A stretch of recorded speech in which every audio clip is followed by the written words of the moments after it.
Hi guys, எல்லாருக்கும் வணக்கம் guys. இந்த வீடியோவில் என்ன பார்க்க போகிறோன்னா, அயர்லாந்து அணியை அலறவிட்ட இந்திய அணி. அதாங்க, ஆமாங்க, சரியான பால் பந்து போட்டாங்க நம்ம இந்திய அணின்னு சொல்லலாங்க.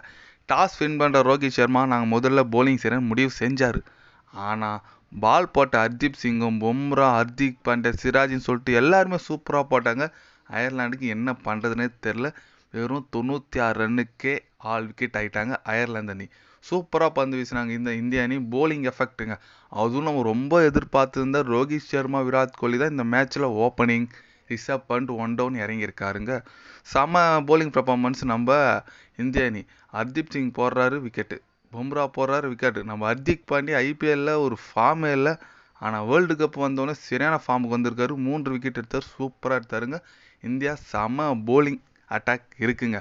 அந்த சொல்லலாம் நீங்கள், அந்த பிச்சு கண்டிஷன் அது இதுன்னு இருந்தாலும் இந்தியா பந்து வீச்சு சூப்பராக இருக்குது. ஹர்தீப் சிங் சூப்பராக போடுறாரு, ஃபார்மில் இருக்கார். ரீசெண்ட் டைமில் பும்ரா ஃபார்மில் இருக்கார். ஹர்திக் பாண்டியா ஃபார்முக்கு வந்துட்டார். அப்புறம் சிவன் துபே, நிறைய போலர்ஸ்லாம் இருக்காங்க. ஆனால் ஸ்பின்னர்ஸ் மேக்ஸிமம் யூஸ் பண்ணல. பட் இந்திய அணி சீமரே முடிச்சிட்டாங்க மேட்சே சொல்லலாம். அந்தளவுக்கு சூப்பர் பர்ஃபார்மன்ஸுங்க. அதில் கோலி அடிப்பான்னு ரொம்ப எதிர்பார்த்தோம், பட் அவரால் அடிக்க முடியல. ஆனால் ரோஹித் சர்மா சூப்பராக விளையாடினாருங்க.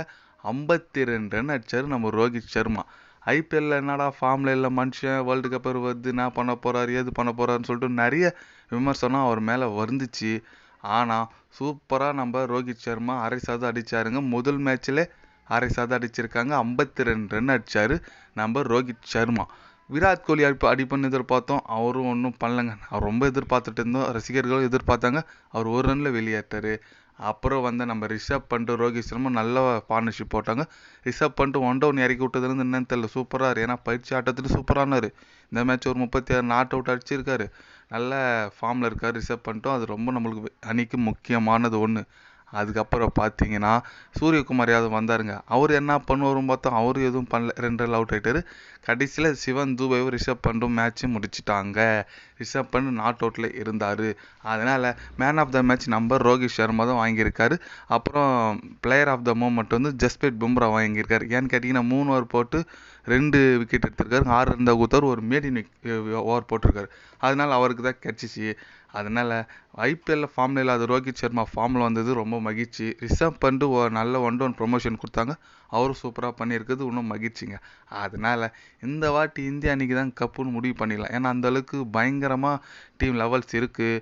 இன்னும் அடுத்த மேட்ச் ஜூன் 9 பாகிஸ்தான் கூட ஆடுறாங்க. கண்டிப்பாக மேட்ச்சு ரொம்ப சுவாரஸ்யமாக இருக்கும். அதனால் இந்த மேட்ச் முடிஞ்சோடனே நிறைய பேர் இந்திய அணி தான் கப் அடிக்கும், அந்த செம்மையாக இருக்குது டீமு அப்படி இப்படின்னு சொல்கிறாங்க.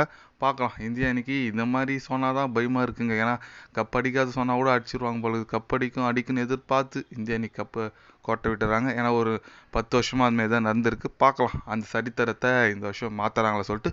ஹர்திக் பாண்டியாவும் ரொம்ப மன உளைச்சலாக பேசியிருக்காருங்க. இந்த பர்ஃபார்மன்ஸ் தான் எனக்கு ஹாப்பினஸ் இருக்கிறதுலே. இந்த பர்ஃபார்மன்ஸ் பண்ணது நான் சந்தோஷமாக நிம்மதியாக நைட்டு போய் தூங்குன்னு சொல்லி போஸ்ட் மேட்ச் ப்ரெசன்டேஷனில் பேசியிருக்காரு. அவரோட வலி என்னன்னு உங்களுக்கு தெரியும். ஏன்னா மனைவியும் அவரை விட்டு போயிட்டாங்க. அதனால் அவரோட வலியும் தாங்கி இதில் நல்லா பர்ஃபார்மன்ஸ் பண்ணதுக்கு அவருக்கு ஒரு சல்யூட் வச்சிடலாம். கண்டிப்பாக அடுத்த போட்டி ஜூன் 9 இந்திய அணி விளையாடுது. பார்க்கலாம் எந்த மாதிரி பர்ஃபார்மன்ஸ் பண்ணுறாங்கன்னு சொல்லிட்டு. கண்டிப்பாக நீங்கள் சேனலை சப்ஸ்கிரைப் பண்ணிங்க, அப்டேட்ஸ் வரும்.